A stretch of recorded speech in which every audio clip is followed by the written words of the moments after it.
విద్యా commission నిబంధనల్ని, ఏకసభ్య commission నిబంధనల్ని ఒకవేళ నువ్వు అమలు చేస్తే ముఖ్యమంత్రి గారు, ఇప్పటికే రిటైర్డ్ ఉద్యోగులు ఏమనుకుంటున్నావు, వీళ్ళు ఏం చేస్తారు పాపం, వయసు అయిపోయింది, తిరగలేరు, మాట్లాడలేరు, మాకు వ్యతిరేకంగా ఏం చేయలేరు అని అనుకుంటున్నామేమో. వెనకడికి మేము చిన్నగా ఉన్నప్పుడు తిరిగి చెప్పాల్సి వస్తుండే. కానీ ఇలా వాళ్ళ చేతులలో ఉన్నటువంటి వాళ్ళ సెల్ ఫోన్లే AK-47 కంటే ఎక్కువగా పిరంగుల్ని కురిపిస్తాయి. ఖచ్చితంగా నువ్వు వాళ్ళకి ఇవ్వాల్సినటువంటి బకాయిల్ని ఇవ్వకపోతే ఖచ్చితంగా AK-47 నుంచి వచ్చే బుల్లెట్లలో నీ శరీరం ఛిద్రమవుతుంది.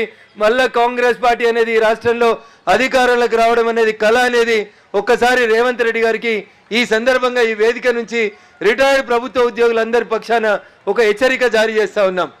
ఇలా కాంగ్రెస్ పార్టీ ఆడ వికారాబాద్లో ఏదో కార్యక్రమం పెట్టుకుంది. అసలు ఆయనకు పార్లమెంట్లో ఏం మాట్లాడాలో తెలియదు. లీడర్ ఆఫ్ అపోజిషన్ ఏం మాట్లాడాలో ఎట్లా మాట్లాడాలో తెలియనటువంటి ఆ నాయకుడిని తెచ్చి వీళ్ళు శిక్షణ తరగతులు చెప్తున్నారు. ఎవరికి? కాంగ్రెస్ పార్టీ జిల్లా అధ్యక్షులందరికీ, తెలంగాణ ఆంధ్రప్రదేశ్ DCC అధ్యక్షులందరికీ ఏం తెలియని పప్పు ఎలియాస్ అప్పు వచ్చి ఇలా క్లాసులు చెప్తాడట పొద్దుటి నుంచి సాయంత్రం దాకా. అయ్యా మీ పప్పుకే పార్లమెంట్లో ఏం మాట్లాడాలో తెలియదు. ఆయనతోటి శిక్షణ తీసుకుంటే ఈ DCC ప్రెసిడెంట్లు రేపు కాంగ్రెస్ని ఎట్లా కాపాడుతారు అనేది ఒకసారి కాంగ్రెస్ నాయకత్వం ఆలోచించాలి.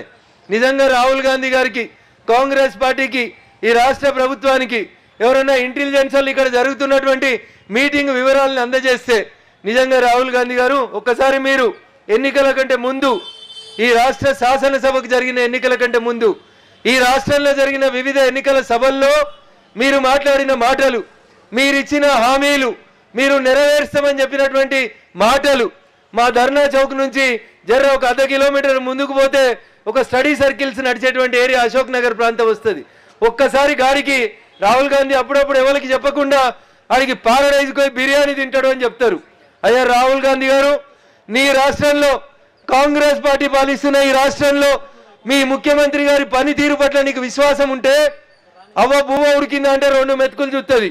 సెక్యూరిటీ లేకుండా అశోక్ నగర్ చౌరస్తా దాకా వచ్చి ఆడ IAS స్టడీ సర్కిల్స్లో, ఇతర స్టడీ సర్కిల్స్లో చదువుకుంటున్నటువంటి నిరుద్యోగులని 2.5 ఏళ్లలో మా రేవంత్ రెడ్డి గారి పాలన ఎట్లున్నదని ఒక ఒపీనియన్ కలెక్ట్ అయ్యి ఒక 5 మంది పిల్లలతో మాట్లాడిపో చెప్తారు. నీకు ఇంకా ఒప్పుకుంటే మా ధర్నా 4కి అయిపోయినాక ఈ దారెంబడిపోతున్నటువంటి మా రిటైర్డ్ ప్రభుత్వ ఉద్యోగుల్ని ఎవరినన్నా ఒక 2 పలకరించి చూడు. మీ రేవంత్ రెడ్డి గారి పాలనకి రెఫరెండంగా మా టీచర్లు, మా రిటైర్డ్ ప్రభుత్వ ఉద్యోగులు ఇచ్చేటువంటి మార్కులు ఎట్లుంటాయో ఒకసారి రియలైజ్గా. ఇంకా 2.5 సంవత్సరాలు నీకు అవకాశం ఉంది. నిజంగా నీకు నేర్చుకోవాలని ఉంటే, సరిదిద్దుకోవాలని ఉంటే, కాంగ్రెస్ భవిష్యత్తులో ఎప్పుడన్నా అధికారం కోసం ఆలోచన చేయాలనుకుంటే వెనకడికి రాజులు, యువరాజులంతా ప్రజలలోకి మారు వేషాల్లో పోయి ప్రజలు ఏమనుకుంటున్నారో తెలుసుకుందరంట. ఒక్కసారి ఇలా ఇందిరా పార్క్ పరిసర ప్రాంతాల్లోకి వెళ్ళి రాహుల్ గాంధీ గారు మారువేషంలో వచ్చి ఇక్కడ ఏం జరుగుతుంది, తెలంగాణ ఏం కోరుకుంటుంది, రేవంత్ రెడ్డి పాలన ఎట్లుందని ఒక అర్ధగంట తిరిగిపోతే చదువుకునేటువంటి నిరుద్యోగులు దగ్గర నుంచి మొదలుకుంటే రిటైర్డ్ అయినటువంటి ఎంప్లాయీస్ యొక్క కంఠశోష, వాళ్ళ ఆక్రందన నీకు వినబడుతుంది. అప్పుడు నువ్వు శిక్షణ ఇవ్వాలన్నా, శిక్షించాలన్నా మీ ముఖ్యమంత్రిని అనేది అప్పుడు ఆలోచించుకోవడానికి అవకాశం కలుగుతుందని చెప్పి తెలియజేస్తూ, కాన్స్టిట్యున్సీలో వేరే కార్యక్రమాల్లో ఉండడం వల్ల కొంచెం ఆలస్యంగా వచ్చినాను.